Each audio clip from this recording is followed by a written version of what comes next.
Welcome to episode 53 of our board and gaming podcast, The Master's Degree in Rolling Terribly.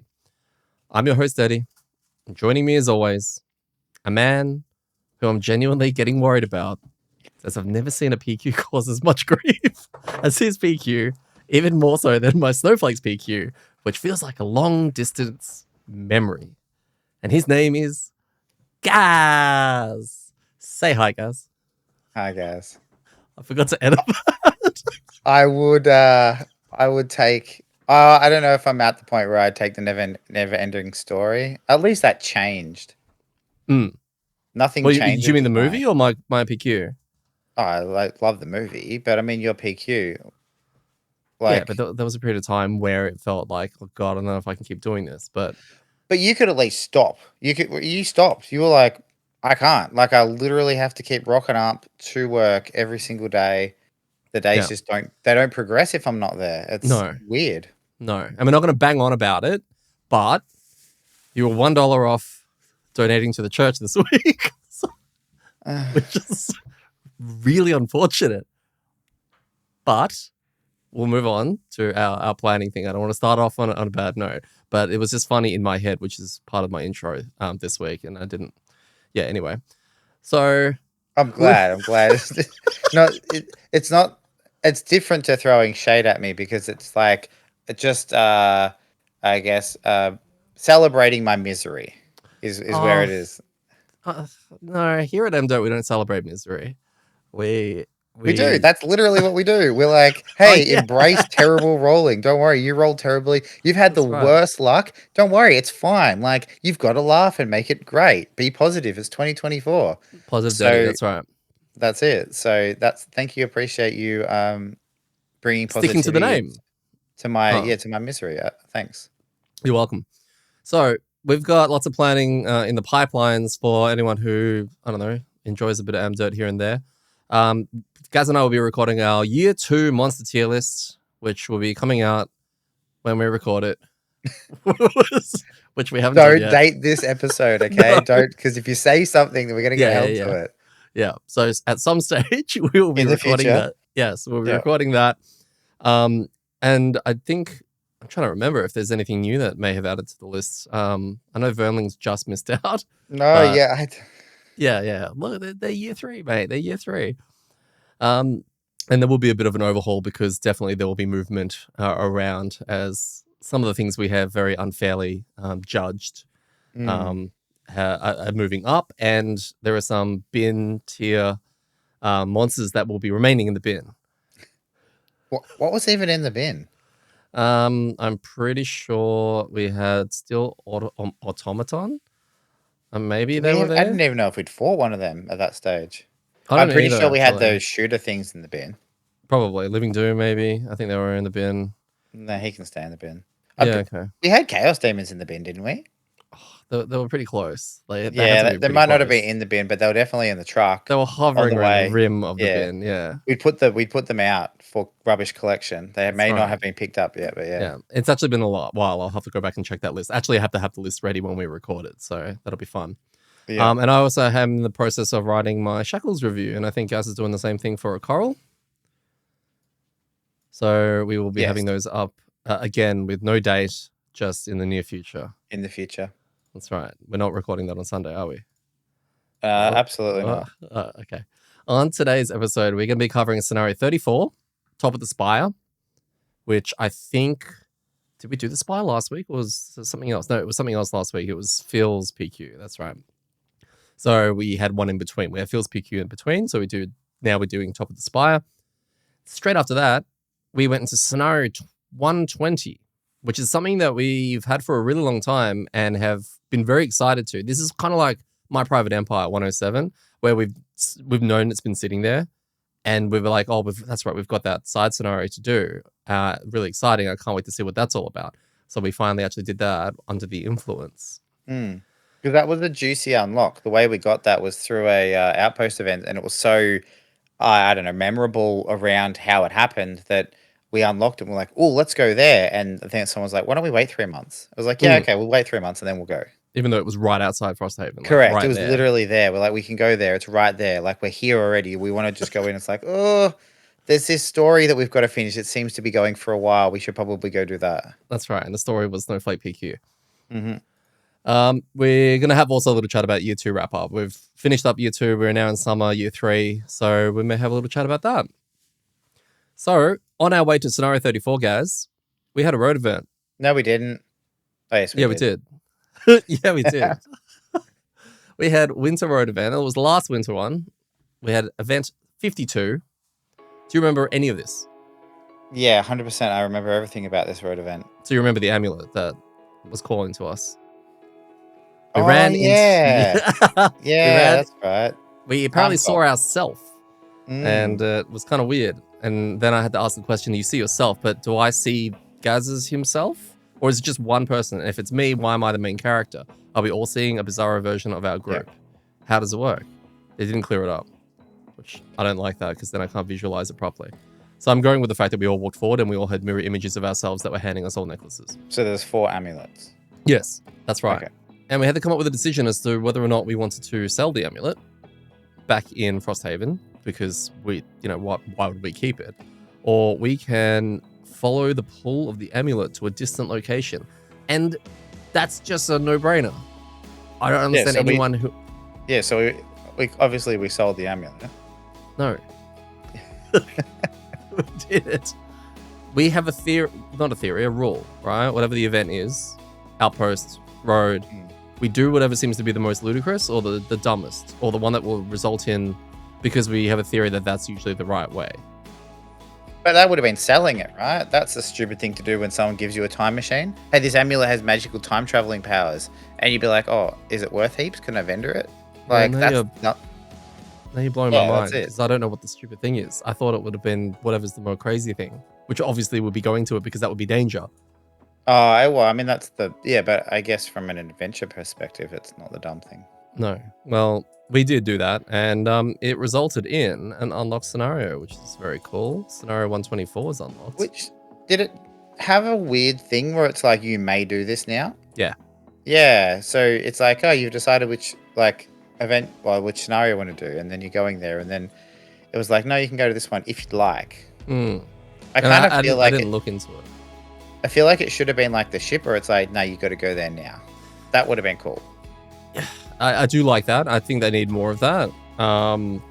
Yeah, no, I think people would whinge about that though. I think more people would complain about that. Yeah, but people are going to whinge about everything. So that's true. They whinge about like a really easy PQ, like go to the fucking church 15 times. Like, so... Is it 15? It's 14. Okay. That doesn't sound too bad. Yeah, it doesn't sound too bad at all. It didn't sound that bad when I read it either. That's right, because you were going into Gloomhaven currency conversion. You thought you were going to finish it in 7 scenarios. That was great. Scenario 34, top of the spire. After escaping upwards in the upper spire, so we escaped up, we get to the top, where we are met with a familiar sight, a demon. But like a twisted, more chaotic demon who starts vigorously sucking the beam while screaming at us in a weird, high-pitched, yet, like 2-pack-a-day smoking voice. It was a weird voice. I don't know if you remember that. Yeah. It was high and whingy. We realize that this is an enemy and we need to stop the bad guys from doing the bad things. Otherwise, Frosthaven will be slightly cross. And that's where we're at. That's where we're at. Kill the bad guy. Stop the bad guy from doing bad things. And that's what we were trying to do. So the scenario goal for this one, the scenario is complete with the Lord of Chaos is dead. At the end of that round, we read a thing. We've got 2 tiles. We've got the beam, which is a slightly bigger beam than the ones we experienced in the upper spire. And there's the boss standee. No other mobs. Just boss. Just boss. None. Scenario effect, there is none. Special rules. It's immune to force movement. All corridors represent the beam of chaotic energy. If a character enters the corridor hex, they suffer hazardous terrain damage, muddle, and curse, and place a damage token on their character mat, which will come in relevance a little bit later. Boss abilities for 4 people are boss special 1. It spawns 2 chaos sparks. All right, this is like a additional mob. There's no standee for it. It's just a numbered token to represent them. 1 at A and 1 at B, and then the boss will attack targeting 4 characters within range 5 and immobilize. All right, that's boss special 1. Boss special 2, it also spawns 2 sparks, one at A and one at B. Then each enemy, even those who are immobilized, each enemy being us, even those who are immobilized, they're forced to move 1 hex towards the closest unoccupied corridor hex. We set aside the numbered tokens to represent the Chaos Sparks. They have only 4 health, and they go at initiative 90 each round, performing a move to attack. Which increases in damage the more tokens that the target has accumulated over the scenario from going in the beam. This can be no more than 8 sparks for our player count that can be on the map at the same time. Our challenge card was Shoddy Craftsmanship. Whenever any item would be spent, it is lost instead, which interestingly, on a scenario with a boss, you're picking different kind of challenges based on what you don't want in a regular scenario, and this in a regular scenario I think is quite shit. Yep. Well, we had a blink blade, so we assumed we were going to be done in like 3 turns. That's so right, and we won't even have a chance to use our items twice. No. Well, yeah, and there's a chance that, this challenge card, though, may make it 4 turns. It may delay us by a round. Yeah. We had Foul Luck. Whenever you reveal a -2 from the monster AMD, treat it as a ×2 instead. That was very clutch at one stage. I can't remember the exact details of it. Yeah, I was thinking about this earlier. I was like, well, that was really clutch for a reason. I think I remember. Yeah. So I'll speculate later on. Yeah, okay. And then we had Caltrops, which we did not take. This was characters and their allies treat all hexes with loot tokens as hazardous terrain. This doesn't affect enemies. So we picked those initial 2, the Foul Luck, -2 crit, because that didn't seem too bad. It's way better than the 3 blesses I think that went in last time. In a way, it kind of evens out. The longer the scenario, the better the blessed one is. But -2 as a second crit, not too bad. And then the item thing, not too bad either, actually, because it's a DPS race ultimately. Our pets for the evening are Iron and Wine, the Piranha Pig, who has an ability that lets every character loot 1, which is pretty cool. Really relevant. Good work, Iron and Wine. And Weedy, the Ruined Machine. He's back. Because Deddy didn't get enough off him last week, right. He invited him back. He's back, and he's recharged and ready to go. Monster combinations are Lord of Chaos and Chaos Sparks. Initial thoughts, Gaz? Yeah, like it seemed pretty straightforward. Don't stand on the corridor hexes. For those that haven't seen the scenario, it's kind of like a longish corridor. The teleport. Sorry, what are they called? The beams. Yeah. Yeah, the beams kind of go down the middle of it. There's a couple of places, like one place you have to cross it to get to the boss. And then most of the other spaces around the boss, you are 1 away from the beam. So if it ever draws the special 2, which forces you 1 space towards the beam, you're almost always going in it. There's no way you can avoid the beam, right? Unless you teleport. Correct. Yeah. Getting there. Yes, correct. Because if you jump over it, it's just enter hex. It's not like move into or whatever the other language would be. So yeah, you can't not. Yeah, you could teleport. That's a good point. And there's only really 2 spaces on the other side of the boss that meant that you were safe from being dragged in. Yeah. So looking at that, it was kind of like, oh yeah, all right. Well, this is going to again be a bit of a race because we're going to have to get in position. I think we decided early on-ish that we were like, all right, we'll have someone kind of controlling the ads, which are the sparks that are spawning, and then, the rest of us will just go hard into the boss. And yeah, I don't know. I wasn't all that worried going into it. Like, it didn't look that hard. It just looked like, because I mean, he didn't have any really bad specials. No. Like a disarm or, a hit for 12 or something like that, where you're going to burn cards or lose turns, depending what he does. So, but yeah, it seemed interesting. Like it was going to be cool to kind of see how it played out. Yeah. And he also had more health than normal. 172, which is pretty high. That's the highest we've seen. Yeah. So I think one of them had about 120, 130.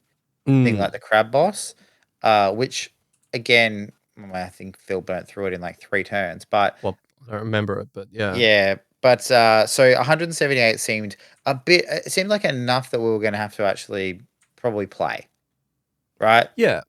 I was hesitant because anytime there's a boss, I look at the health and I'm like, oh, hopefully we can get a few more rounds of all of us having a bit of fun. But DPS races like this, especially while we still have a Blink Blade, who, mind you, is like level 8 or level 9 now, or somewhere around that. So he's getting stronger each time. We just gave him a power potion. It's nuts. And I was worried about, like, I went into this scenario going, oh, okay, I'll get the next scenario ready. Like, that's kind of how I was feeling going into it. What makes it interesting from the other way is that being a Chaos Demon or subtype of the Chaos Demons is that there's a muddle thing going on. So that was going to be the one thing that was going to, because of the beam situation, that was going to be the one thing that was going to potentially hinder our progress because we're going to be constantly rolling with disadvantage. Yeah. Well, and that may slow it down. I guess to summarize that as well, because like there's a lot of info in the setup and it took us a few reads through it. So for people who haven't done the scenario, moving into the beam, which he does to you, basically gives you muddle, you take hazard damage, but it also ticks your little counter up. And a curse, that's right. Yeah. Yeah. So going in the beam isn't super bad. It's really bad if you're going to be a target of the sparks, because basically every token you get increases the damage the sparks do to you essentially by 2. That's how the math works out. So, you know, by very quickly, when you've got 3 kind of these tokens on you, you're getting hit for like 8 to 10 damage. You're getting chunked. Right? Which is, I mean, that's starting to get to a point where the boss isn't really hitting that hard, but the sparks are.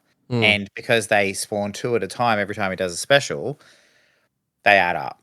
Yeah. So, it's kind of like that's where the damage race component came in. Yeah. And that, look, guys sort of started off by saying a game plan was someone's going to deal with the sparks. I kind of put my hand up.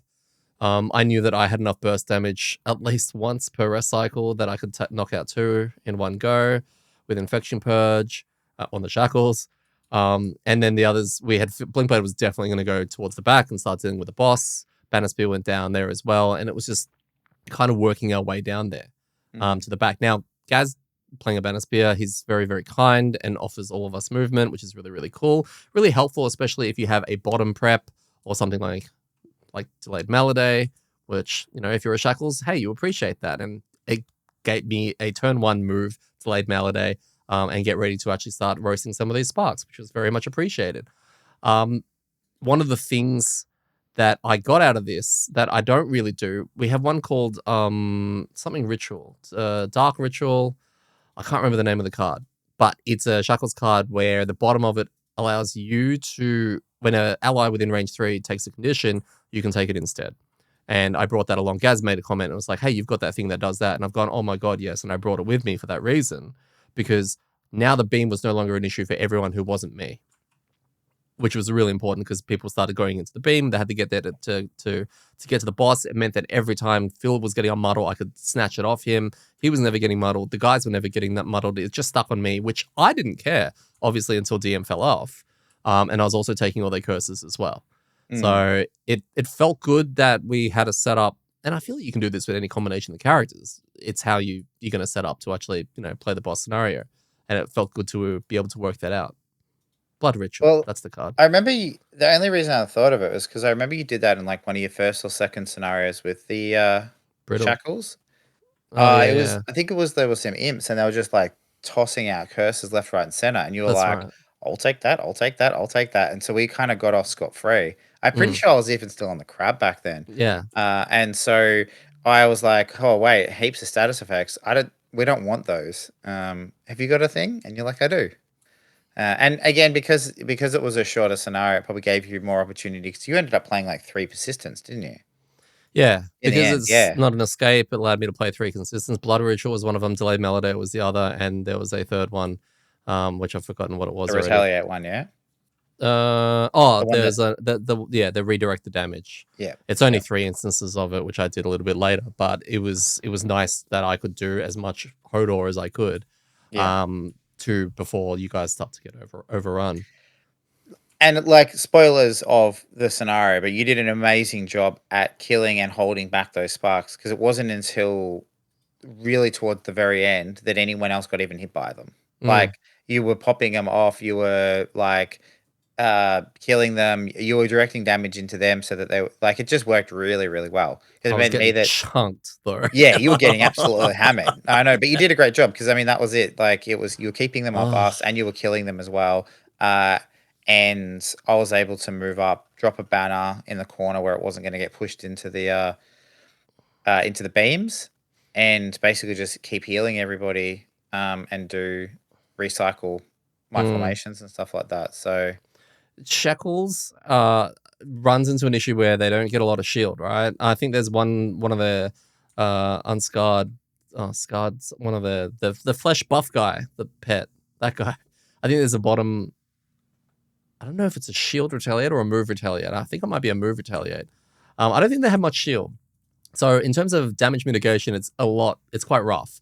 Which mitigation, when you're redirecting a lot of the damage through a lot of their cards, you don't want to do that because you want the full number.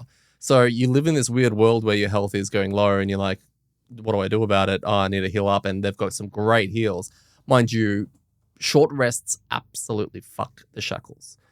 Because if you lose a key piece, and I short rested and I lost one of my biggest heals, and all of a sudden I was like, well, that's going to be rough. The only person that's really going to be keeping me up right now is Gaz, because I've lost one of my heals to stay in put, and I don't have shields, so it literally just became a bit of a mess while I was discarding towards the end before I finally went down. Yeah, the shackles went down, but by that stage, yeah, we kind of had the boss on its final 30 health, which we got to sort of deal with.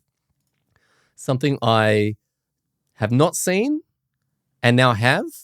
Mark can brittle things as the fist, which is pretty cool. He places an ice terrain under something and they get brittle. And then Phil gets an erection in that order. So that's pretty much what happened because it completely changed Phil's, I don't know, he just got so excited and he was planning on, how can I, and look, it's hard for Phil because he does so many little hits, but when he tries to stack them all onto that big one, yeah, it was interesting well, to see. he did. He pulled out a big attack. He was like, "Oh, I'm going to take that," and he went. He Yeah. did. He's like super excited. I'm going to go at like 2 initiative to make sure I get it. Yeah. And the only thing that stopped the number being ridiculous, I think it still ended up being pretty high, Yeah. but being ridiculous was that he used his hat thing to look at the top 3 cards, and I'm pretty sure he had like a curse in there. Or a miss, Yes. so he couldn't do his rolling, his lucky dice and do the rolling, so he had to only just hit with it. I think it flipped into 2 cards, like the order that he put it in. But if there had been a crit in that top 3, like It would have been he just would have, gross. he probably would have killed it. Yeah. Like it would have been like, nah, goodbye. So Yeah.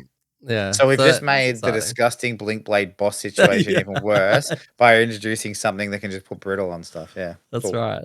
No, it's exciting. So yes, we finally, as a team, have someone that can brittle. Now I think you can brittle yourself as the Geminate. And that was the only other instance of brittle that we had control over. So it's very cool that now we're seeing some unique qualities coming to our group via Fist with Mark, which is Yep. really cool. But yes, I eventually did go down. Something that we did note, and I actually looked it up later, the sparks, we were putting loot tokens on the board, and then I would check the book to see the loot table, and it had a big dash on it. And then I looked at the X-Haven, and there was no loot deck, and I've gone, oh, there's no loot deck here.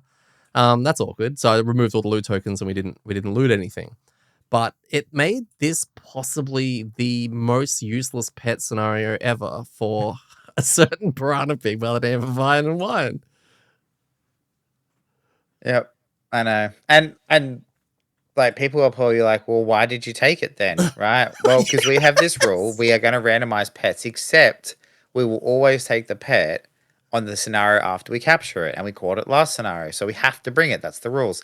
So when we found out there was no loot deck, I was like, hey guys, do we want to just randomize another pet and then we'll take Iron and Wine, the piranha pig, on the next scenario because it'll have loot? Everyone's like, no, that's the rules we've got. You have to bring it. It's like, okay then. All That's right right. then. Let's continue to make the game slightly harder without any of the benefits. Like, we could play it normally and bump up the difficulty and we'd get more XP Yeah. and money.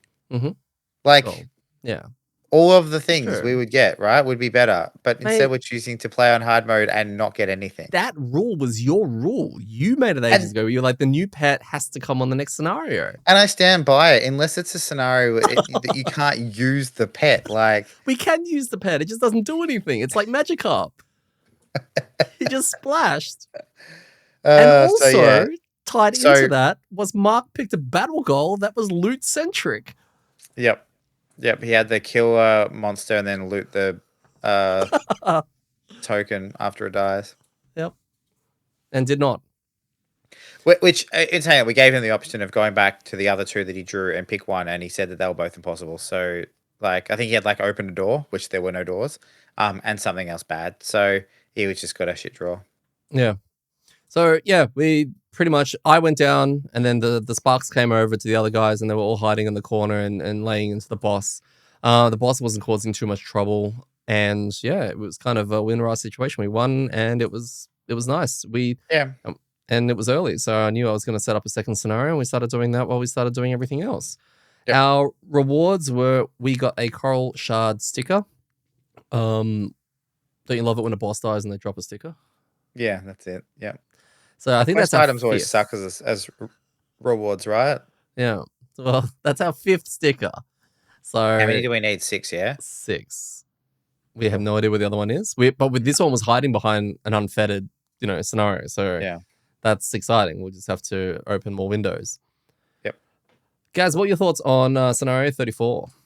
Yeah, I think it was fun for a boss scenario. I think a lot of the things we've been complaining about around like the lack of theme, the lack of like if I have a think back to my kind of like when we were discussing what makes a good boss scenario, I think the setting, the theme, the monsters, the arena, all of those things that the abilities that it had also Yeah. were again not challenging in a sense like they were like really deadly, but they were interesting. Like, hey, here you can get immobilized, or hey, here go set off this beam thing that's like basically the entire scenario is based around. So yeah, I mean, I feel like the issues with this scenario are that we had a blink blade, so it's got nothing to do with the scenario itself, right? Yeah. No, that's Um, completely fair. I mean, as someone has said in our Discord, replace the blink blade with a Deathwalker, or replace the Deathwalker, replace the blink blade with anything else, and you're probably going to feel a similar kind of thing. maybe, I think yeah, you need a DPS character. Yeah. And that's what we've got. Yeah. So yeah, but no, I liked it. I thought it was a pretty cool scenario. It was a Also, it was good. Sorry. It was good no. for like a mini boss, right? Yeah. This is kind of what I feel like when we're fighting these bosses that are at the end of a. It's not at the end. It's like midway through a zone, right? Yeah. Because the unfettered kind of goes around the whole quest chain, and this is off to the side. So we could have continued with the unfettered chain without doing this one.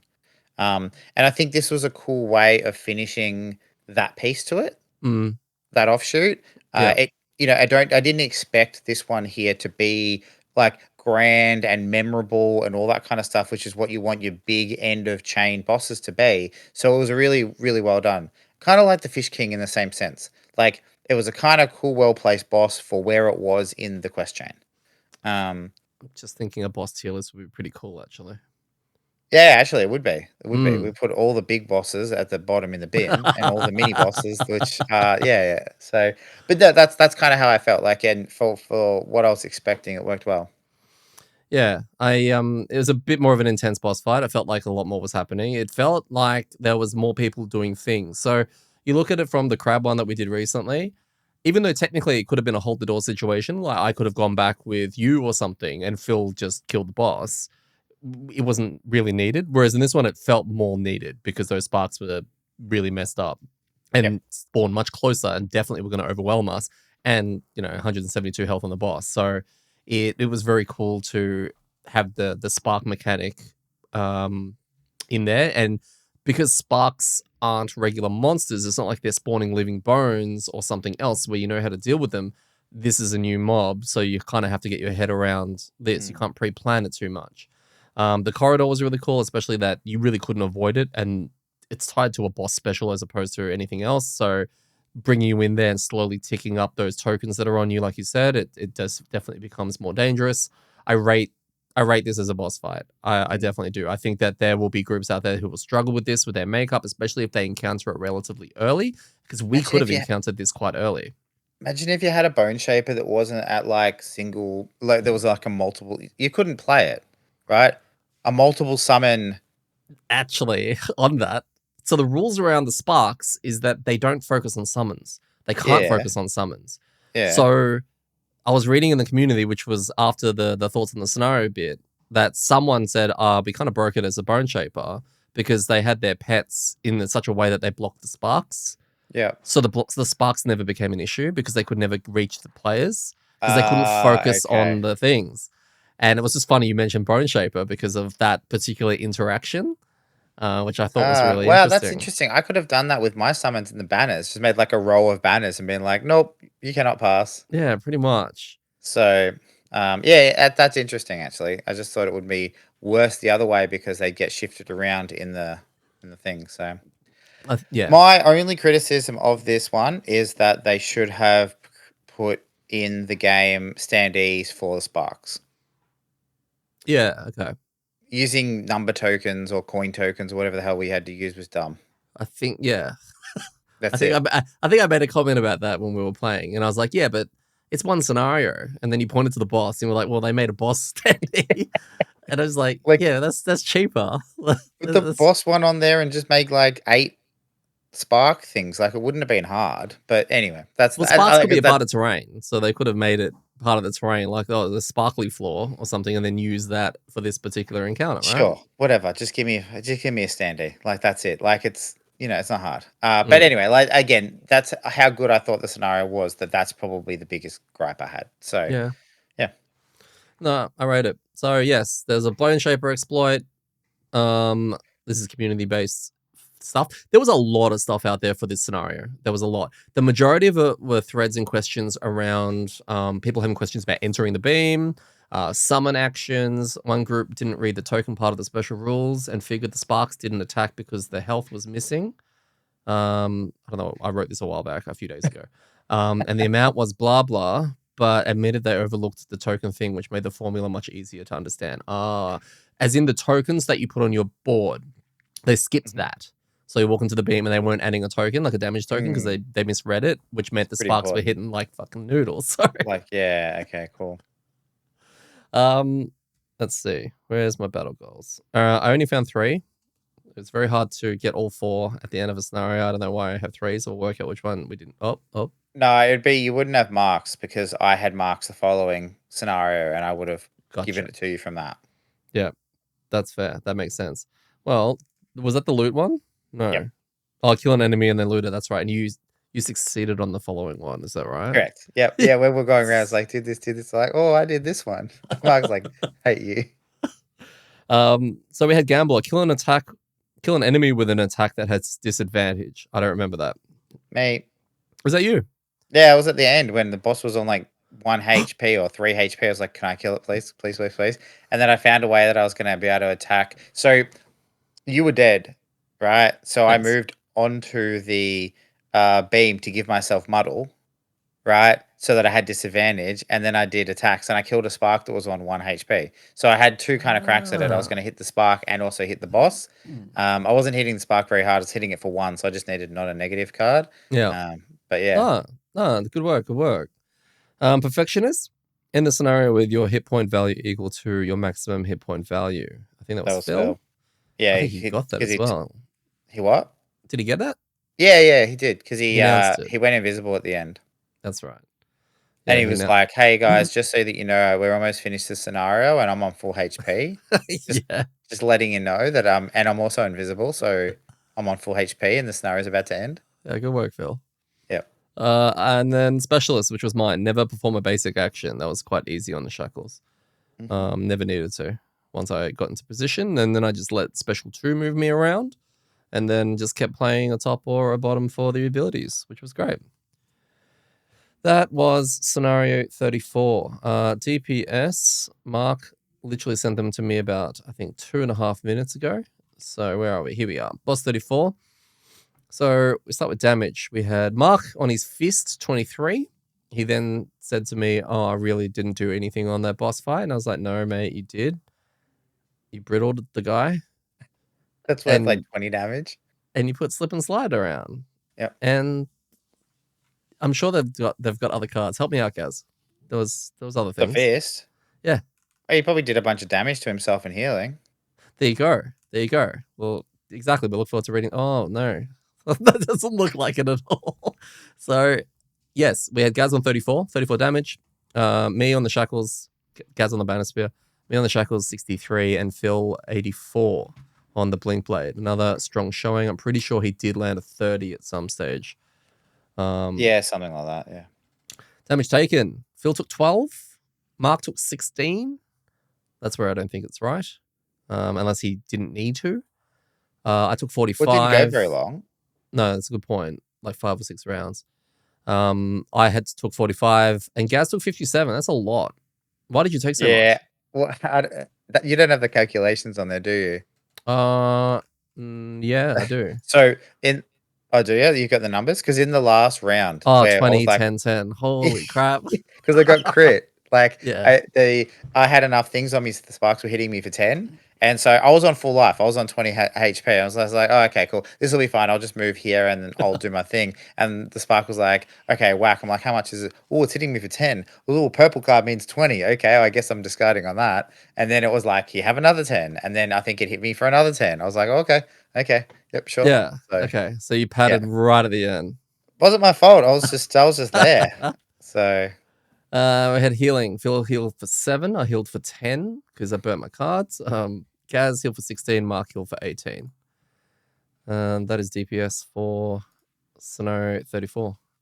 So we wrapped up that. That was really cool. We got our sticker. We were super proud. We came back to Frosthaven, waving our sticker in the air to do our outpost phase. I don't believe we had a section event. Oh, no, we did. No, we didn't. No, because this is summer now. Yeah, first week of summer. Yeah, first week of summer. So we didn't have a section event, but we did have a outpost. Now, outpost event 50, summer outpost event 30. Wow, I totally didn't go anywhere near where I was meant to go there. Summer outpost event 30. All right. Do you remember what this was? Yes? It was really cool. So this was the one where, it was summer and, summer birds and people were talking and all that. And there was, I think, what do you call them? A convoy or something that was heading out to the capital. And they were leaving. And they were we were thinking to ourselves, do we want to write a letter? And okay. Like, seriously, I did not have any idea what you're talking about until you said the letter. Yeah, and I was like, you get to write a letter to anyone. Well, not really anyone, 2 choices. No. You only get 2 people that you can choose to write a letter to. And it would be like, this would be a good time to write a letter, but you will need to be quick. The wagons are almost loaded. So option A was write a letter to a famous mercenary. They'd enjoy a few stories of your exploits up here. And option B was write a letter to a well-respected equipment designer you've heard of. They'd get a kick out of hearing about the crude tools you've been working with up here. And I really like this. It actually caused a bit of discussion. We meted it a little bit regarding do we want equipment or do we want XP? Or is the mercenary going to be XP or is it going to be morale? But do we want morale? No, we don't want morale. Or prosperity. We keep saying morale and then it ends up being prosperity. And we're like, oh, we don't want crappy morale, but we did want awesome prosperity. So we do want prosperity. Yeah. So we have written a letter to the mercenary and that has put a calendar entry in our thing. In 6 weeks' time, can't wait to hear back from our pen pal. That'll be really cool. Yep. But no, I do like that. I do like an element of something that wasn't outpost attacks. Yeah, well, it's summer, right? We get all the fun ones. It's true. Actually, summer's great. I love summer. It just feels good. Yeah. So they're probably like, how do we make winter and summer feel different, right? Like, how do we make winter feel shit, but summer feel great? It's like, why don't we just make all the events in winter suck? Yes, that's it. Then people will be like happy it's summer again. Perfect. Yep. So we decided that while they were doing their outpost events, I think some people leveled up, maybe some brewing and all that kind of stuff, and not visiting the church. No, I visited the church. Oh, okay, good. Sorry, I'm mixing up my outpost phases. Yeah. We decided where we were going to go next, and I started setting up scenario 120 under the influence. So last year we came across a situation where we came across several injured guards and noticed something in an abandoned shack or something outside the walls of Frosthaven. And while we were investigating, the weird incident, we forgot we hadn't actually disemboweled ourselves that day and proceeded to do so. And I think we had strong as well. We had a crab. We had a strong crab, yep. So we absolutely wrecked ourselves. And then decided, no, we'll do a whole bunch of other things. So we decided we'll do a shitload of other scenarios and go to handle some bosses and complete an Algox quest chain and all that. And then we decided maybe it was time that we checked out that shack that was still there. Maybe, by now, surely whatever was there was gone. And see whether or not, stabbing ourselves was actually worth it. And this scenario was forever known as the stab yourself scenario, which was, like I said earlier in the episode, it was really interesting how we came across it. And it's always been sitting there as, oh, should we do that one yet? It's full of intrigue as to how it was going to play out. So we headed to scenario 120 and we're met with guards absolutely wrecking each other. So it's that whole time, by the way. Yeah, they've been fighting each other themselves like that whole time, months. Like 2 months. Yeah, it's ages. And then, the scenario guide mentions that we recognize these guards. Our friends. Recognize them. We drank with them. And stew and stuff like that, right? Yeah, these are our mates. And we hope we can subdue them without causing too much injury. Is kind of how it trailed out. I wrote lots of dots after that. Lots of dots. So the scenario goal for scenario 120.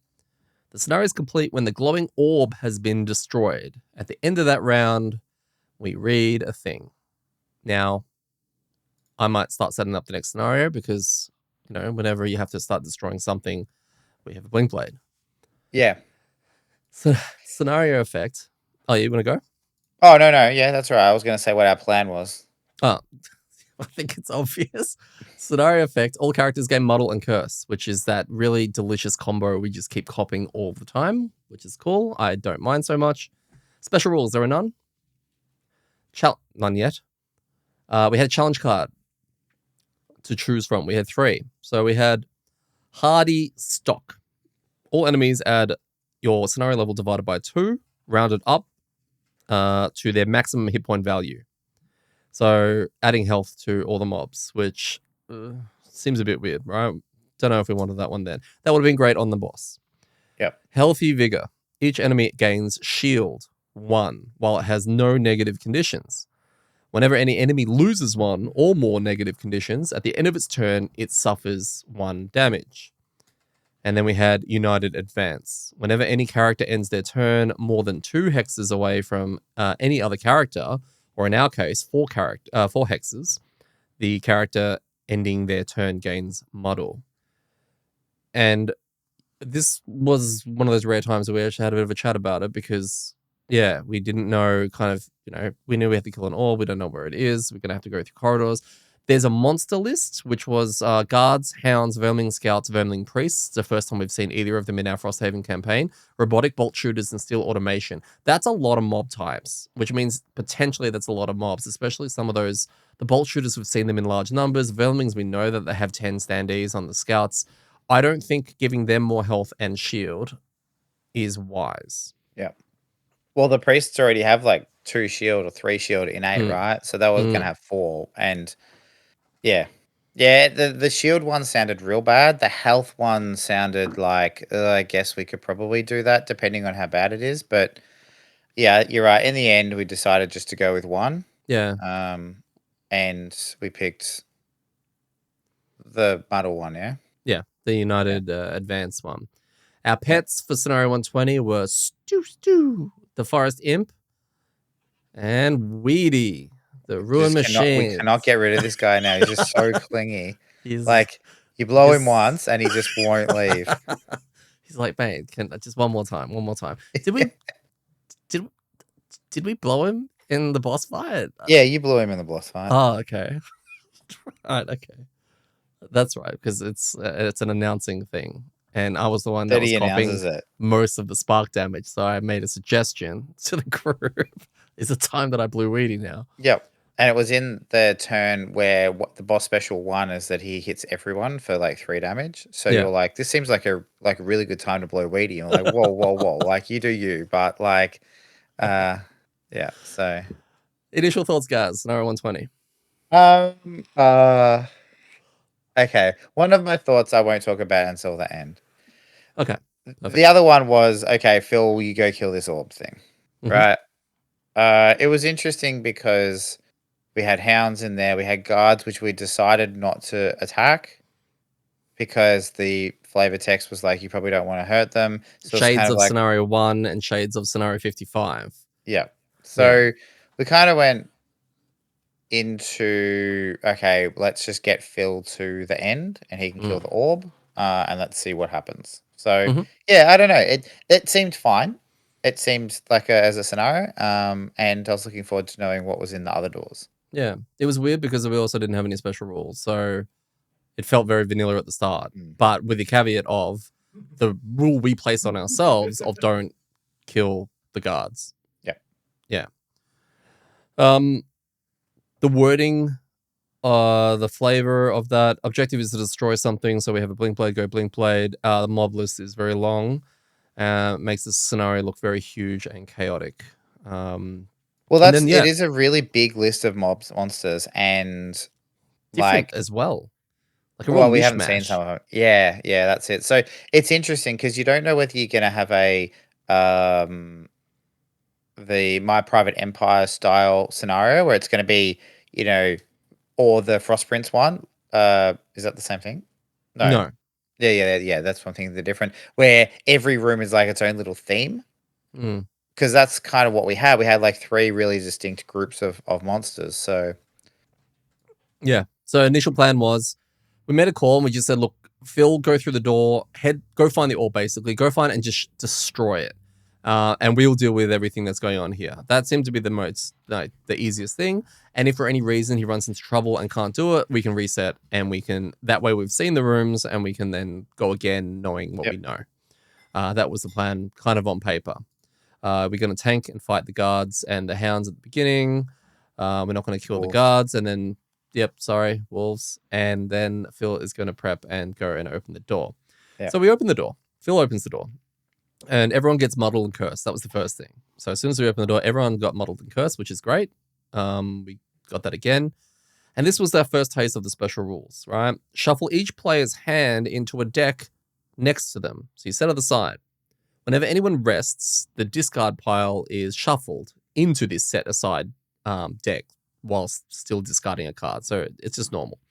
From now on, you draw 4 cards and you actually choose 2 to play. And you shuffle the remaining 2 back into the set aside deck. The door that in room 2, there's another door, has 16 health. And it's an enemy to us and an ally to all the monsters. And once the door is destroyed, we get to open it instead. This was a very cool rule. And it completely you fall into habits and patterns. I know as the Shackles, we are very pattern centric. We have the cards that need to be in a certain order. This threw all of that out the window. And I loved it. Really cool. Yeah, well, as the banner spear, you generally look through your cards and see which ones are actually possible to play that turn, right? Like, nobody's even remotely in that kind of position or can get there, so I won't pick that one. But this was more, no, you're going to get an option out of 4. You make it work. No. So and there was an element of RNG that was exciting. Like, oh, I wonder what I'm going to be doing this time. Yeah, it's like a bit of MacGyver. It's like when we used to play MacGyver. It's like, all right, you've got these pieces, go nuts, see what you can do. So we spawned an absolute shitload of scouts, vermling scouts. So I think there are 10 standees. We must have had 8 on the board. And vermling priests. We only had 3 of those. And a chest. It was just insane. And we actually haven't seen vermlings in 2 years of playing, 2 game years of playing Frosthaven. So this is where they missed our tier list of year 2, because technically we are now in year 3. So if anyone wants to dispute this and argue that Eddie, we should just put them on the tier list, right? Like, please do. Please write in and tell us whether we should or should not include vermlings on our end of year 2 tier list. Based on how this scenario went, is it fair on them for us to rank them? Yeah, well, Chaos Demons got put in the bin based on like 1 interaction. That's a good point. It's a good point. So yeah, we'll wait. I'll go check the mob list because I have a feeling these are the last 2 that we have not, like, these last 2. If these are the last 2, we'll throw them in. Yeah, because otherwise we're going to get a bunch of people on the YouTube comments going like, "Oh, you forgot to do the Vermling Scouts and stuff like that," and then they're going to have to listen to the podcast to figure out why we didn't. That's true. Um, Phil plays the invisible game. He bolts to the back. So that's his general play, is he's going to run past all of these vermlings and work on the door, which was his job. The guards Perry Piper me, and they block me from the door, which means I'm going to be stuck in there shaking hands with the guards because I don't have jump. And this is definitely an oversight that I keep seeing. It's a pattern. It's going into my guide, but probably enhance jump onto shackle related cards and abilities, Or or get the bring jump jump boots, boots because it which is keeps still an option. ruining me. I know, but I'm this far without them, so I feel like there's an achievement tied to this. Like there has to be. But yeah, I definitely got stuck. Mark was very keen on catching them all Yeah, because we've renamed him Ash. mm, because we have two hounds in this room, and I booked one, and the other one was all Marks, and he got to catch it, and I think he was worried because he was gonna hit it for like 3 or something, and he was worried about killing it, so he hit it for less, and then it ended up doing none, and then he got retaliated on, and then it hit him really hard, and it was pretty funny. So he was playing his own game with this hound, in the corner before. He was playing that Pokemon game where you go back to a really Yeah. low level Pokemon zone and you're fighting like a Weedle and you're like, I really need to catch this Weedle, but it only has 6 HP and my Pokemon's level like 65. So what I need to do is I need to like Tackle. do this. Yeah, yeah. Well, no, you can't do tackle. You got to do something Uh, else with a really low level Pokemon that's not going to do any damage. And unfortunately, he chose too low. mm, He did eh, no damage to it or one no, damage to it, but it's left better it than on killing it. 3, and then it retaliated on him, and yeah, it became a bit of a had his own little challenge there. Yeah, but he did catch it. He did end He up did catching it, catch it, yes. Are and we we do we get our announce it? yeah, we get our 6th Pokemon. Who is our 6th Pokemon to enter the stable, the amDirt stable? Lunacy! Lunacy! Lunacy, Congratulations. the cub, wolf, bear, hound, Yeah. dog. Okay, that's a long title. Apologies to Jerf, who Phil says your name, Lunacy's mate, that wanted to become a Pokemon before Oh, us. yeah, it's Yeah, yeah. sad. Jerf, so for those that aren't aware, Jerf joined the Discord so that he plays with Lunacy IRL with Frosthaven and joined because he wanted to get to be a pet before Lunacy uh, as a bit of a bragging rights. And from an aspect of like, that's a cool storyline and would be funny, I wanted it to happen too. But I think, the Frosthaven gods have evened it out and decided that Lunacy gets her shot. Yeah. So we span the wheel and we have a new hound dog wolf thing. Gaz decided while we were catching Pokemon, I was getting blocked by guards and Phil was out in the door. What were you doing? You were heading into the Vermling land. Yeah, I was like, I'll go on the Vermilion Land and do nothing because I can't do anything unless another ally is here.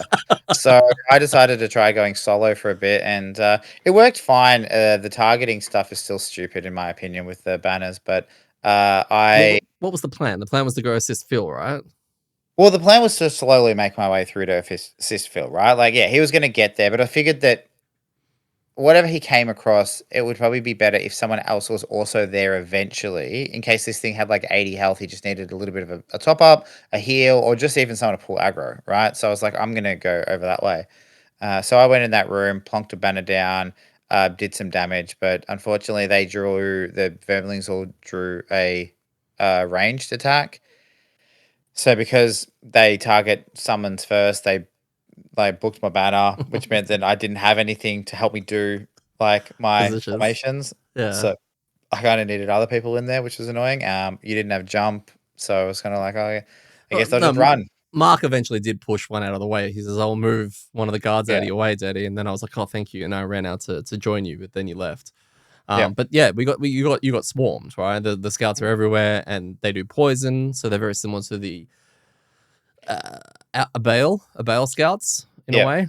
Probably hit And I think not so hard, but very swarmy. this is the turn that you blew Weedy again. There was definitely around this time that Weedy was summoned and Yeah. he was required. So, It was because required. there was His a services lot were going on. required. Yeah. 100%. Because Yeah. you left me and then I got swarmed by all of them and I needed Weedy to help me You mitigate say all that of the like damage. you say that like the plan was for us to stick around and fight these guys, and I I went booked to it. I help was you with like, your formations. literally, my plan was to run them through. That's it, the plan. And you just got stuck, and then you arrived and like, I oh, felt it hey, was what are my you doing? I'm like, the duty. plan. Yeah, it was my duty to come help you, make it a little bit easier. And you did. Like, share the load. You did. Uh, You actually used a card you have never used before. What was it? oh, yeah. So, we've got, it's an X card. It's the pet that's not the buff naked dude. It's the, I call it an egg. It reminds me of a phoenix egg or something. It's a little 3 health thing, and then when it pops, when it's destroyed, it creates fire, and it And a attacks phoenix? everything. No, unfortunately not. But it attacks everything at range 2, which is very cool. And I got to do that for some fat pad, which is really, really nice because there was no way in hell I was killing all of these vermlings, not to mention the priest kept healing everything. So it was really annoying. Completely unrelated, but how cool would that be? Like some kind of class that doesn't have to be based around it, but has some abilities where you throw out a pet and it's like a inanimate egg, but it needs to like survive for like 3 turns and then it turns into a summon that's really cool. Yeah, Like okay. kind of like a Keep it phoenix, but alive. like yeah, because you'd have to kind of plan around how you would put it down in a good place and then defend it and stuff like that. Like a hen. Yes, like a hen. That's Yeah. exactly it. Like, because that's what hens do. They sit there for 3 rounds and then they turn into big, cool summoned monsters. No, they lay eggs. Yeah, I know, but it's not. Anyway, yes. I think more mundane things need to make their way into games. And I think a hen's not getting represented enough. So Phil I does love, destroy. I love the polarity on this. Like I'm like, oh, some really cool phoenix type monster where you can put it down and you can summon it and you gotta protect it for a few rounds and it turns into this, and you're like, yeah, like I reckon a hen would be cool to have in Frosthaven.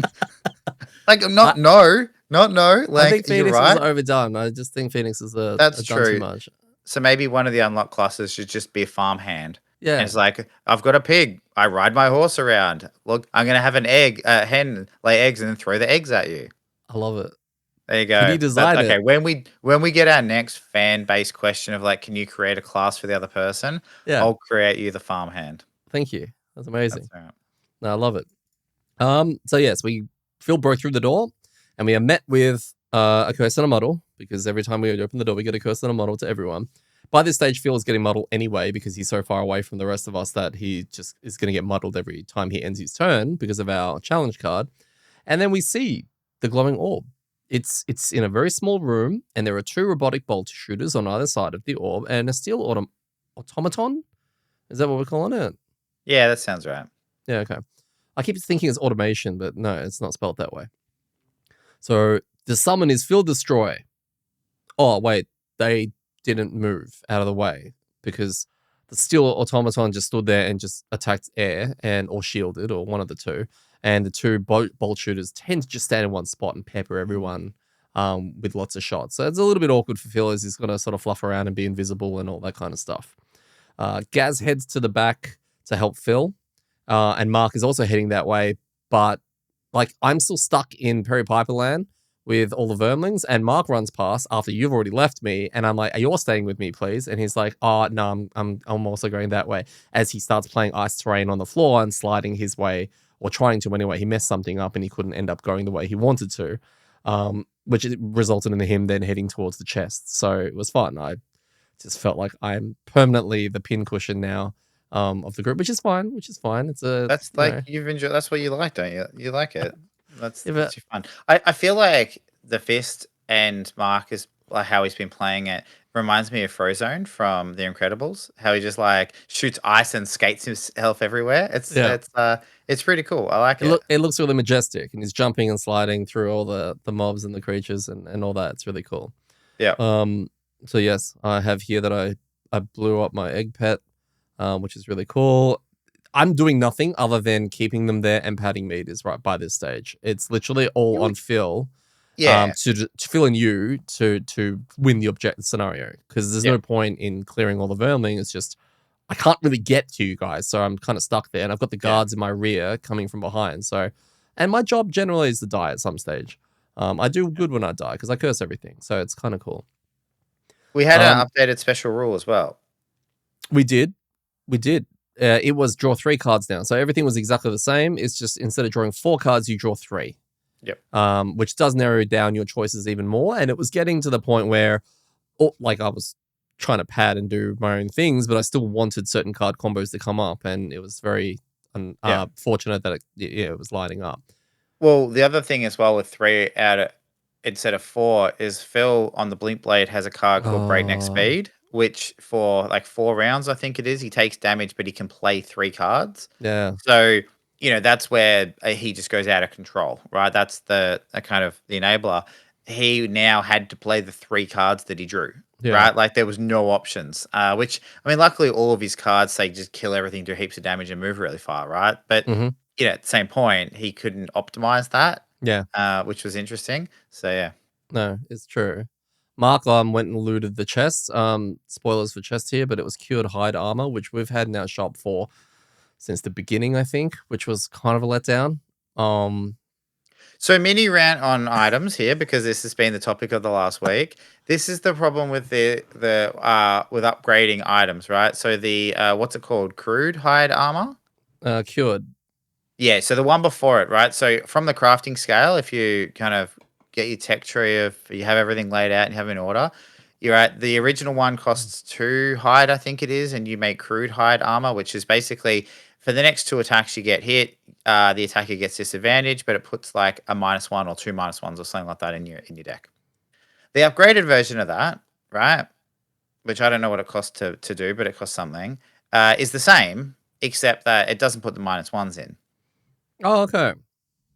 The problem is that that's no better for a class that has a perk that says ignore all -1s from items. Right. Mark is one of those people. I am also one of those people, right? I'm pretty sure the crab was one of those people. So I feel like anybody who wants this is probably has that perk. Like there might be some small corner cases, like the drifter, for example. I don't know, maybe doesn't have that perk. But that just seems, again, in a weird way, because Mark's like, oh, this is exactly the same as what I've currently got. I'm like, nah, it's slightly different, but yeah, it's the same for you. So yeah, interesting. Yeah, okay. I just kind of wish that we had something cooler come out of the chest. 100%. Like you're in like this really obscure side scenario, and I don't know. That's such a weird choice. It almost seems like a typo. Even a trap or a stun trap, I would have taken. That would have been way cooler. Yeah. Yeah. Or like cursed hide armor, right? All Yeah. the next 2 attacks you get gain advantage, and you can't take it off. I was about to say that. The idea of putting something on that you can't remove would be pretty amazing, actually. How cool's that? If Oh, that's you not can in the make it game. opposite. Hang on, how's this? Add 2 +1 cards to your deck. Yeah. All the first 2 attacks you have each rest gain advantage, right? You can't take it off. Sounds busted. Good or bad? 2 +1s in your deck sounds good, but then your first 2 attacks have advantage. Sounds like it's Real too bad. good. Yeah. As in it's true bad, like for you. Is in you're attacking with advantage or you're getting Nah, they attacking you. Oh, like the that's opposite. better. That's fine. Yes, That's the first 2. Sorry, The Yes. first 2 attacks on you each time it's not refreshed. So what it would be though, what would be cool is it would be an item you'd want to exhaust and then not rest. Right, so it would encourage you to short rest because you'd be getting the bonus of the +1s, but not getting the negative of always getting the. I love the idea of cursed items, like ones that you are kind of stuck with. Maybe it doesn't take up a slot. Maybe it's just stuck with you as some permanent potential mishmash of buff and debuff and shapes your character in a kind of way. Well, you can make the enchanter actually do something by putting in a decurse option there that costs like 10 gold, right? And they can take. You can unequip a cursed item, right? And then it goes into the shop for people to buy, or goes into our shared loot stash, which we've been discussing on the Discord. So people can just pick it up if they want. I like it. When are you going to be a dev?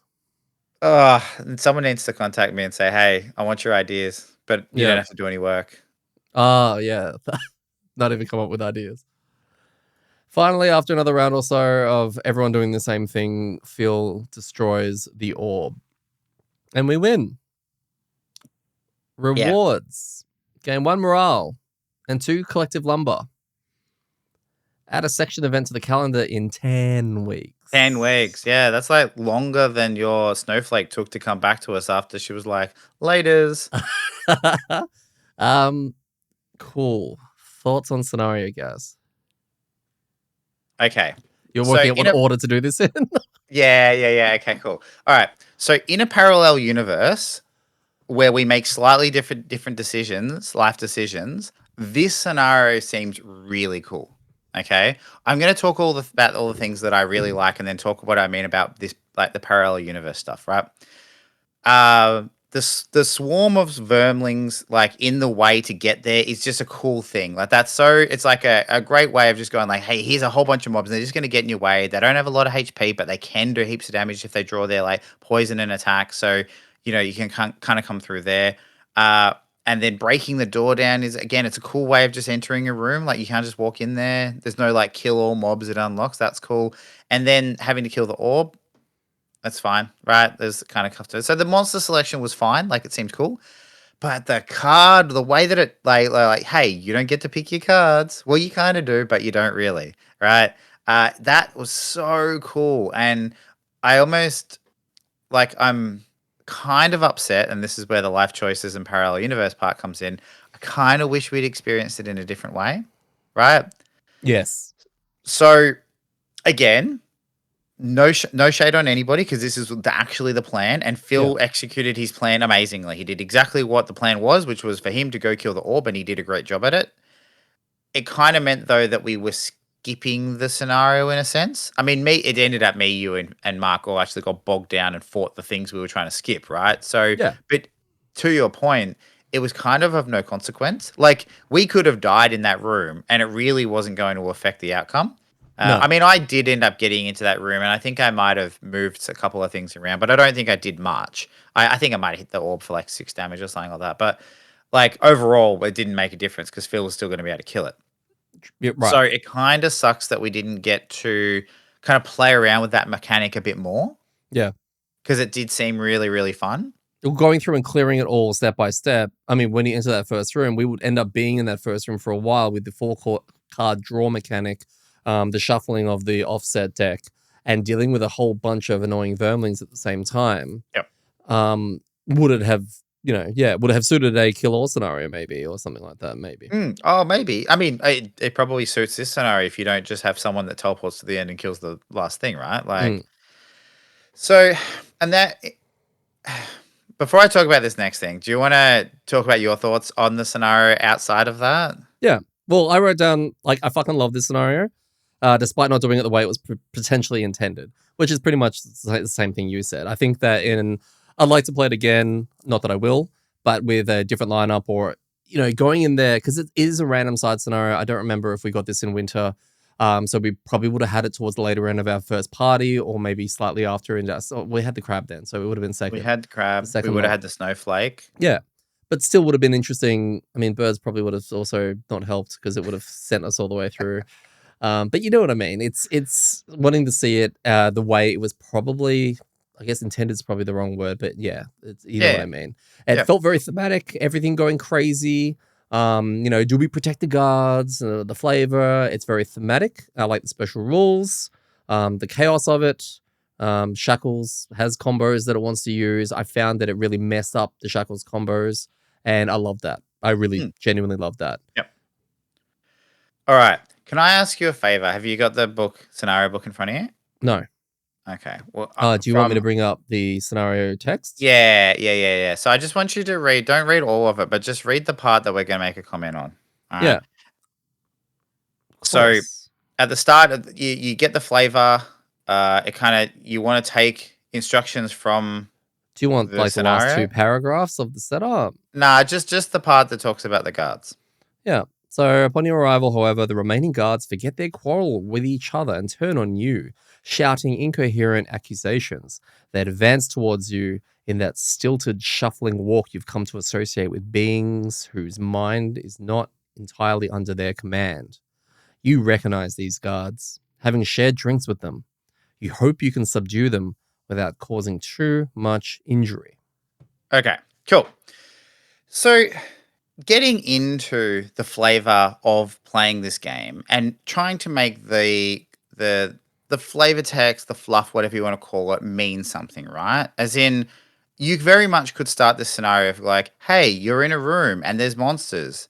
You need to go to the other end of the room and kill something. End of scenario. Like, it doesn't have to be their guards. It doesn't have to be this whole cursed mind control. We stabbed ourselves to get here. It could just be you go into a dungeon, and then there's a bunch of skeletons. Hmm. They've deliberately chosen this theme for it, right?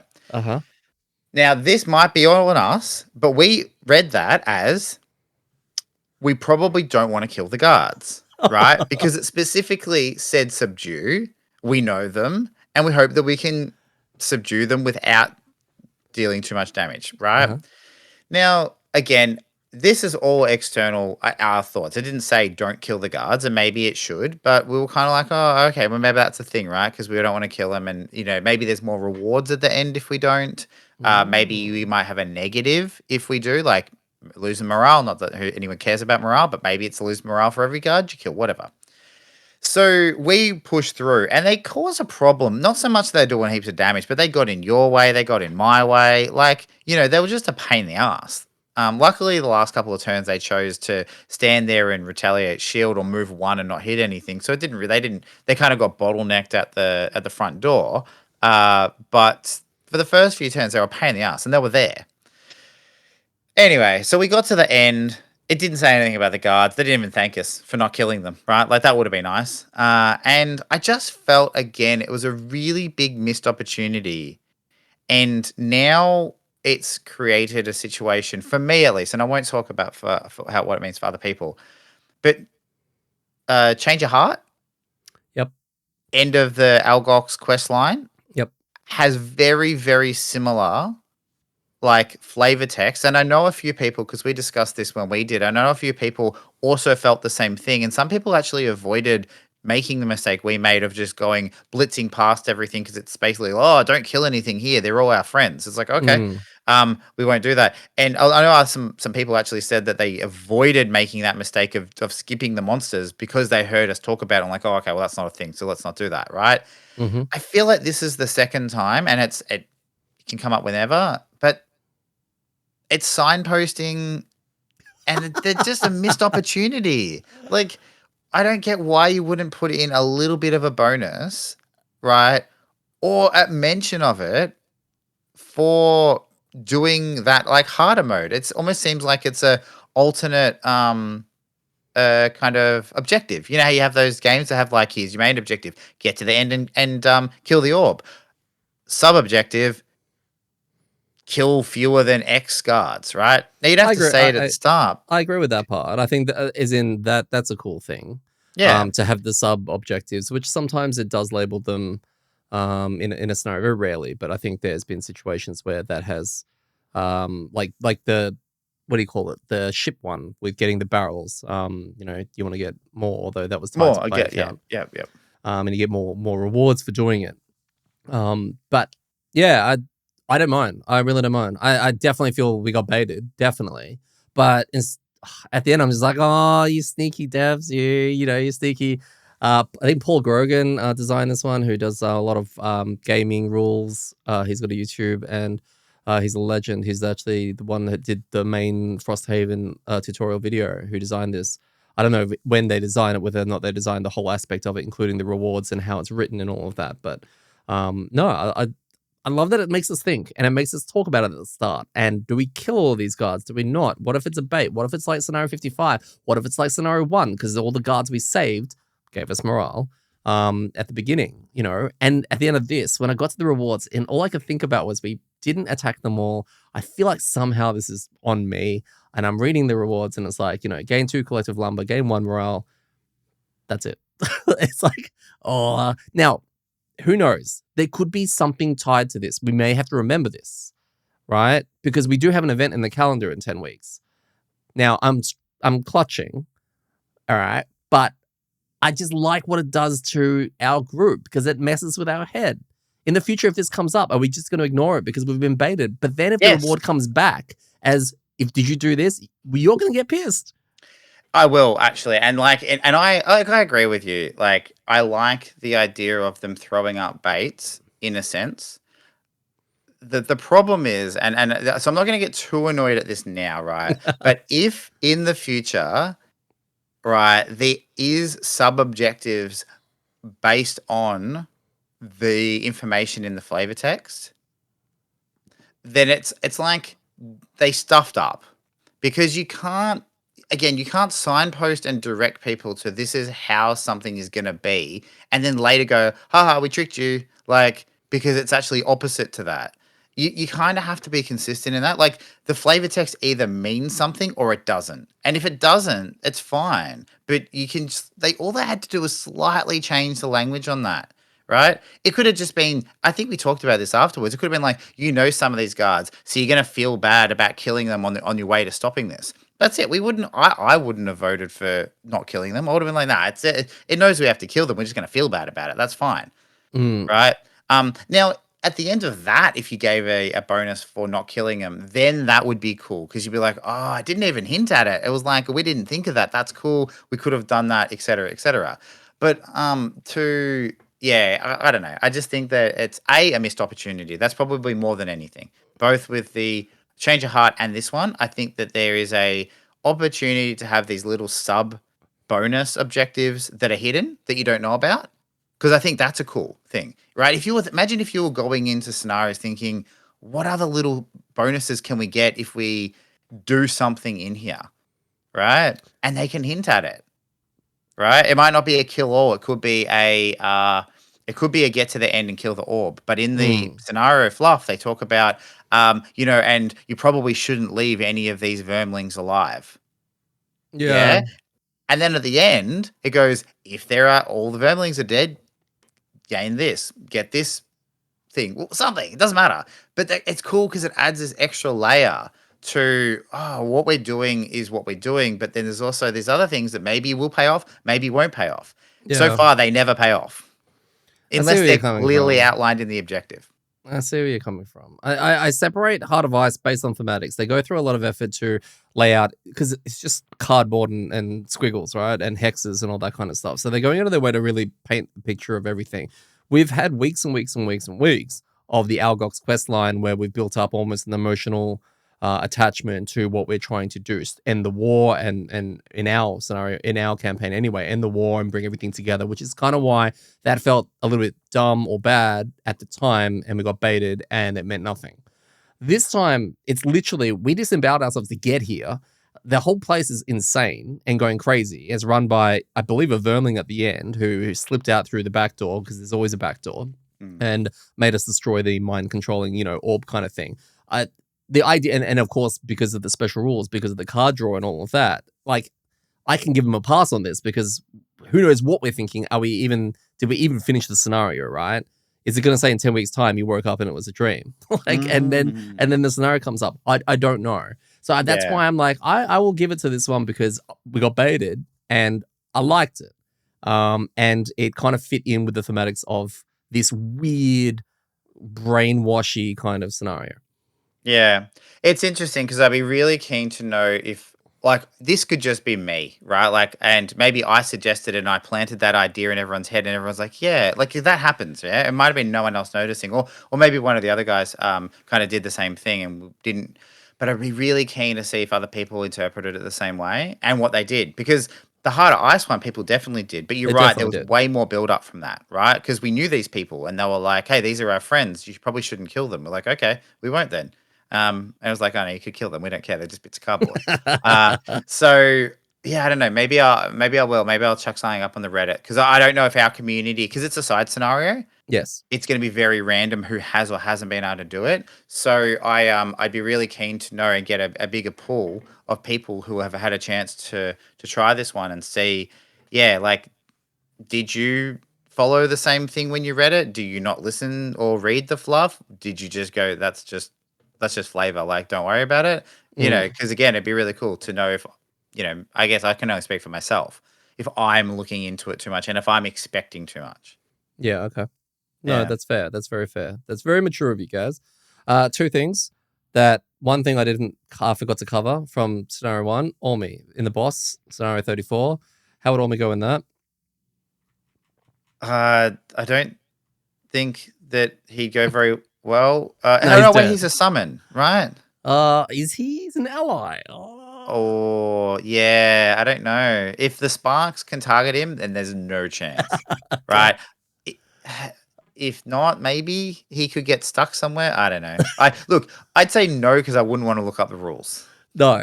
Okay, that's fair. I mean, because that's one of those ones you really need to ask Dwarf, right? Yeah. And he's not He online when we play, so it would have been like real awkward, no. of like having to wake him up and stuff. Yeah, his inbox would be like, what file do I put this in? Ormi, battle goal, like which one does it go into? DPS meters. Ormi on scenario 120. Well, the way we played it, no, not a chance, because the guards would have killed him instantly, right? If we were No, Ormi clearing would have it, completely fucked up the guards, then the vermlings, and then the orb. If no jokes, Ormi's dead. Sorry. yeah. I mean, imagine if Ormi killed a guard and it turned out we were going to get a really good reward if all 6 of those guards were left alive. Like, how then you'd just be like, Ormi, go away. Like, why would you do this? Um, just quickly as well, I think the whole reason I went into that kind of that tangent was that if we had done the rooms properly, I think the scenario would have been more fun. Yeah. Because Oh yeah. we basically skipped the first room, we avoided it rather than skipping We it. killed We two moved into the hounds. second one, killed 2 hounds, and moved into the second one. Well, Phil just beeline to the end, so we really only got to interact with the middle room, Yeah. and it didn't matter what we did. So all we were doing is that not killing the first room and just standing around in the second room, waiting for Phil to kill the third room. So, like I said, I mean, I thought it was really cool and really good design. I just think we played it in a weird way that made it not as fun as it could have been. we had to make our own fun in that because I did. I had a great time. I was in Yeah. there dealing with all the vermlings and all that. Mark, maybe not so much after he caught his Pokemon. He then ran in, ice skated a little bit, did a little bit of AOE, and then looted the chest and got really disappointed.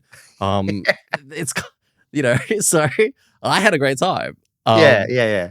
But That's what I mean. I can did not totally enjoy see. it. I think that our decisions made it less enjoyable than it could have been.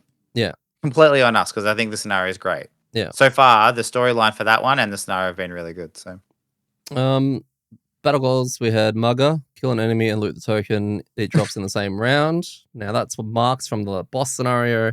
And this was Gaz's from this one. Now, did we get any loot? yeah, I got 1 loot. You got This is one the loot. problem.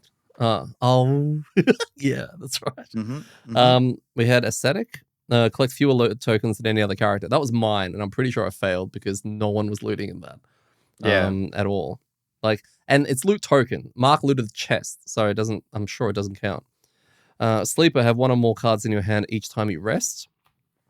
Yeah, well, Phil did that because he got caught in a weird situation in that the extra rule with that create a deck of like your deck that you got to draw out of, Yeah. right? Is that if you have less than 4, you have to rest.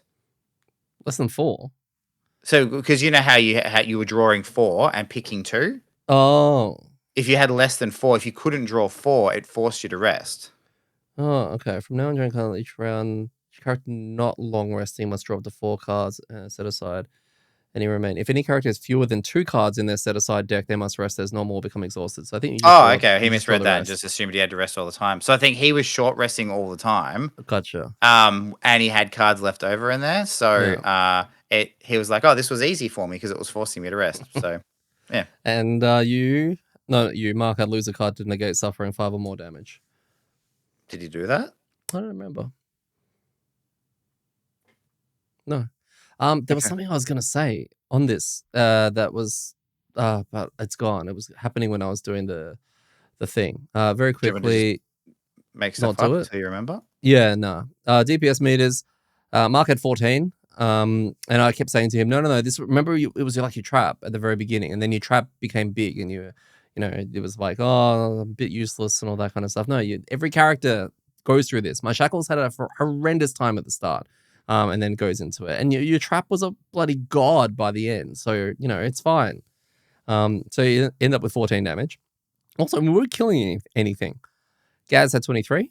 Phil had 50, and I had 69 because I was in the hallway patting vermlings.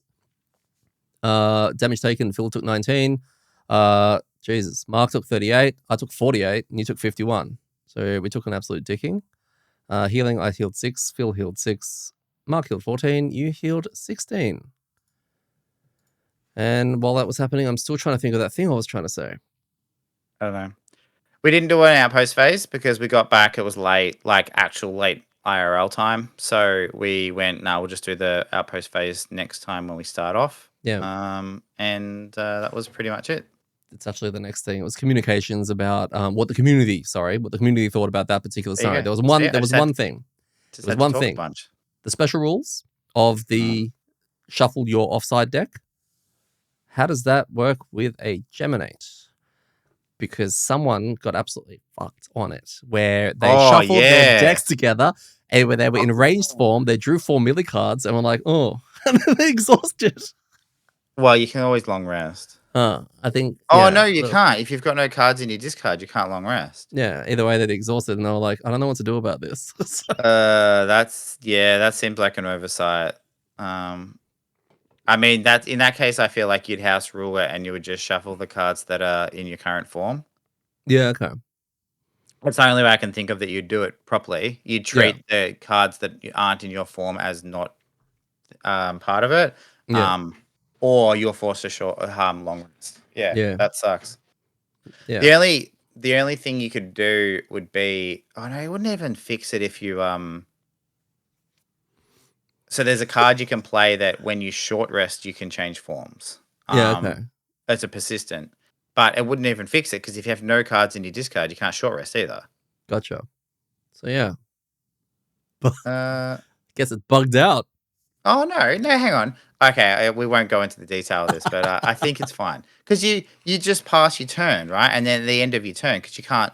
I don't know. Actually, I didn't read the specifics of it. They had 2 runs where they shuffled and then drew 4 melee cards twice, or something like that. And then I'm just wondering. It's been so long. I can't remember if you're allowed to discard cards. You might not even be able to pick them to play. I don't know. Like with the Geminate, like can you pick 2 melee cards when you're in range form and then just discard them like you're not playing them? You can just kind of pass your turn, like when you're stunned. Oh, okay. Like, because if you can do that, then you know. can just put them down and then you just long rest. Oh, sounds like a terrible class. Never playing that. Who would play that? No, even though I'm retiring on Monday, I think, because we haven't done our outpost phase, and we're building the building. Last scenario ever for Shackles this time before I pick something else and do more scenarios. We will wrap it up. The year 2 thing wrap up. We just finished year 2 in Frosthaven campaign. It was cool. So that's it. So that's it. That's the wrap up. So yeah, because we're running out of time. Okay, all right. We'll talk about year 2 next week. Yeah, well, we talked about it this time, so I didn't exactly gloss over it. Yeah, so join us, I guess, next week. I actually have no idea what we're doing. I guess Iron and Wine will ask me at some stage, and I will let him know on Monday when we are choosing what we are doing. Probably unfettered. I think we just keep going with unfettered. Okay. We'll bring Lunacy along. See what does the Hound do again? Isn't it attack based? It's based on adjacent. If you got allies or something, I don't know. It's very Hound-like. You get bonus damage for each adjacent ally or something like that. Yeah. Yeah. Okay. It's similar to a lot of the Hound cards. Yeah. Wolf cards. Yeah, Wolf. And if you want Gaz to release his Coral video this weekend, just let us know and he'll do that. Not a chance at all. It hasn't even been recorded. So I have been your host, Jenny, and joining me this time has been Gaz. And remember, when it comes to rolling terribly, it's all in the wrist.